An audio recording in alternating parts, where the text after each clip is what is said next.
നമസ്കാരം. Village news ടിവിയിലേക്ക് പ്രിയപ്പെട്ടവർക്ക് സ്വാഗതം. ശബരിമല നെയ് വിൽപ്പനയിലും ഹൈക്കോടതി ഇടപെട്ട് അഴിമതി പിടിച്ചു. 33 ദേവസ്വം ഉദ്യോഗസ്ഥർ പ്രതികളാകും. 36.24 ലക്ഷം രൂപയുടെ ക്രമക്കേട് വ്യക്തമായി. പത്തനംതിട്ട വിജിലൻസ് യൂണിറ്റ് കേസെടുത്തു. ദേവസ്വത്തിലാകെ ഗുരുതരമായ ക്രമക്കേടെന്നും രാഷ്ട്രീയ നിയമനങ്ങളിലൂടെ എത്തിയവരും ഉദ്യോഗസ്ഥരും ഒരുപോലെ കുറ്റക്കാരെന്നും സൂചന. ക്രൂ 11 സംഘം ഭൂമിയിൽ തിരിച്ചെത്തി. നാസയുടെ രോഗബാധിതനായ സഞ്ചാരി ഉൾപ്പെടെ 4 പേരുമായി ഡ്രാഗൺ പേടകം കടലിലിറങ്ങി. വാതിൽ തുറന്ന് 4 പേരെയും പുറത്തെത്തിച്ചു.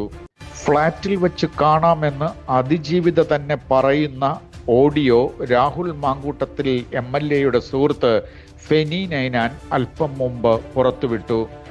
നടൻ നിവിൻ പോളിക്കെതിരെ വ്യാജ കേസ് ചമച്ച നിർമ്മാതാവ് ഷംനാസിനെതിരെ ജാമ്യമില്ലാ കുറ്റം ചുമത്തി എറണാകുളം വിചാരണ കോടതി.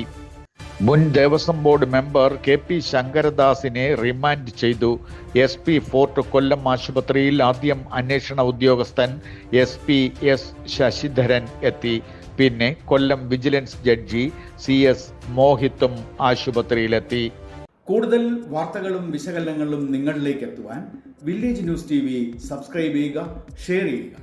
കുട്ടികൾ നല്ല നിലയിലെത്തണ്ടേ?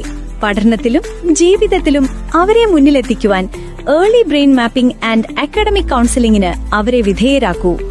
ജീവിതത്തിൽ അവർക്ക് വേണ്ടി നിങ്ങൾ ചെയ്യുന്ന ഏറ്റവും വലിയ സൽപ്രവൃത്തി online and offline service global gateway institute early brain mapping and academic counselling.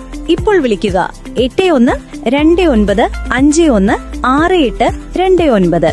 മറ്റൊരു നമ്പർ 9074746363.